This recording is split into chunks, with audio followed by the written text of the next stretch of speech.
సంవత్సరాలుగా వైఎస్ఆర్సీపీ అధికారం రోజున 11 నెలల పాటు కూటమి ప్రభుత్వం అధికారం లేదు. ఈ 11 నెలల కాలంలో అంతకు ముందు 3 సంవత్సరాలు కానీ మున్సిపాలిటీలో ఏమాత్రం కూడా అభివృద్ధి జరగనటువంటి పరిస్థితి, అవినీతి పెచ్చుమీరిపోయినటువంటి పరిస్థితి.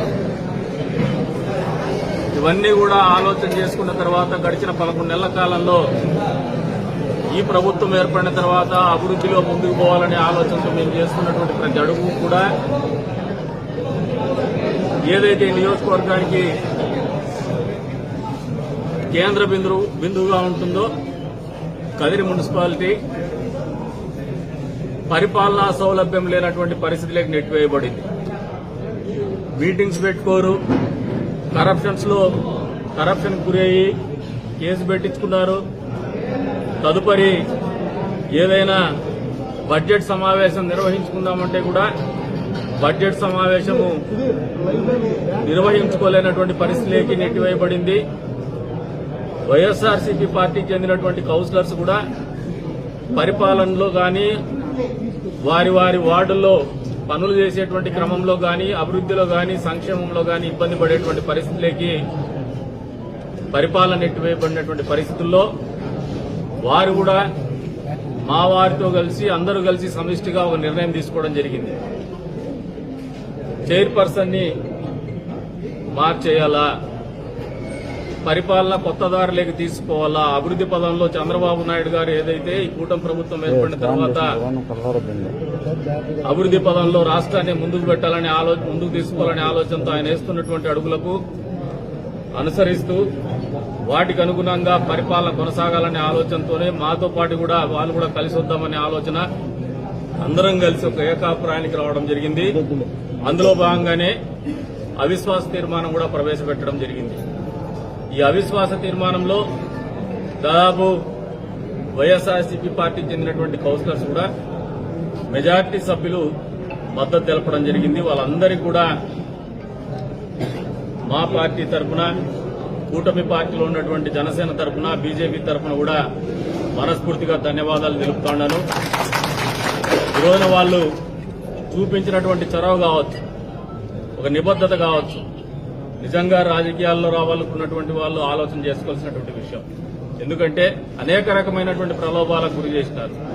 ఈరోజున జగన్మోహన్ రెడ్డి గారు చెప్తున్నారు అమ్ముడుపోయినారని చెప్పేసి. తమాషైనటువంటి వ్యవహారం. మీరు ఎమ్మెల్యేలు వల్లభనేని వంశీ కావచ్చు, కొడాలి నాని కావచ్చు, మీరు అధికారంలో ఉన్నప్పుడు మీ దగ్గరికి వస్తే అప్పుడు మీరు ఏ రకంగా ఆలోచన చేసుకున్నారో నాకైతే అర్థం కావడం లేదు జగన్మోహన్ రెడ్డి గారు. ఈ రోజున స్థానిక సంస్థల్లో ఉన్నటువంటి వీళ్ళు ఒక 2000 ఓటర్లకు పరిమితమైనటువంటి అధికారాలు ఉన్నటువంటి వాళ్ళు కావచ్చు, పరిపాలనలో భాగస్వాములైనటువంటి వాళ్ళు కావచ్చు, వాళ్ళకు ఉన్నటువంటి విధులు గాని పరిమితమైనటువంటి పరిస్థితులు అవి కూడా నిర్వహించుకోలేకపోతే ప్రతి నిత్యం కూడా జవాబుదారీగా ప్రజలకు ఉండాల్సినటువంటి వాళ్ళు జవాబు చెప్పుకోలేనటువంటి పరిస్థితికి పోయినప్పుడు వాళ్లకు అర్థం చేసుకుని మీరే మార్చుంటే మీ గౌరవం ఉండేదని జగన్మోహన్ రెడ్డి గారికి తెలియజెప్తాను. ఈ రోజున మీ చేతగానితనంతో, మీ మూర్ఖ పోకడంతో అదే చైర్పర్సన్ ని కొనసాగించాలని ఒక మూర్ఖమైనటువంటి ఆలోచనతో మీరు చేసినటువంటి ఒక నిర్ణయమే ఈ రోజున ఈ అవిశ్వాస తీర్మానము నెగ్గడానికి మొదటి అడుగని చెప్పేసి కూడా జగన్మోహన్ రెడ్డి గారికి తెలియజెప్తాను.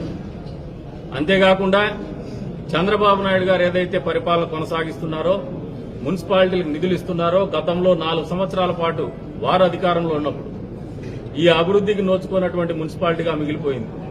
అరకొర నిధులతోనే నడిపించే పరిస్థితుల్లోకి వెళ్లిపోయింది. ఉన్నటువంటి జనరల్ ఫండ్స్ ను వాడగలిగినారు కానీ మీరు కొత్తగా నిధులు ఇచ్చినటువంటి పరిస్థితి లేదు. అంతకు మునుపు చంద్రబాబు నాయుడు గారు ముఖ్యమంత్రిగా ఉన్నప్పుడు ఈ రాష్ట్రంలో 2000 కోట్ల రూపాయలు రాష్ట్రంలో మున్సిపాలిటీకి నిధులు తెచ్చినటువంటి చరిత్ర చంద్రబాబు నాయుడు గారికి దక్కుతుంది.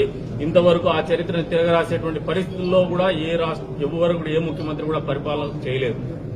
మళ్లీ 15వ ఆర్థిక ప్రణాళిక సంఘంలో పెద్ద ఎత్తున మున్సిపాలిటీకి నిధులు వచ్చేటువంటి పరిస్థితులు, అభివృద్ధి కార్యక్రమాలు చేసేటువంటి ఆలోచన గాని మున్సిపాలిటీలో పారిశుద్ధ్యం పడకేసినటువంటి పరిస్థితుల నుంచి ముందుకు తీసుకోవాలా, పారిశుద్ధ్యం మీద దృష్టి కేంద్రీకరించాలా.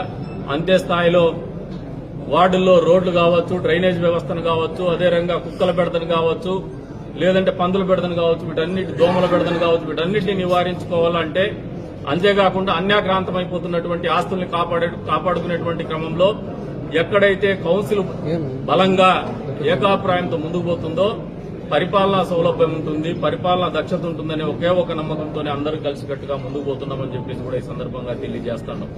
జగన్మోహన్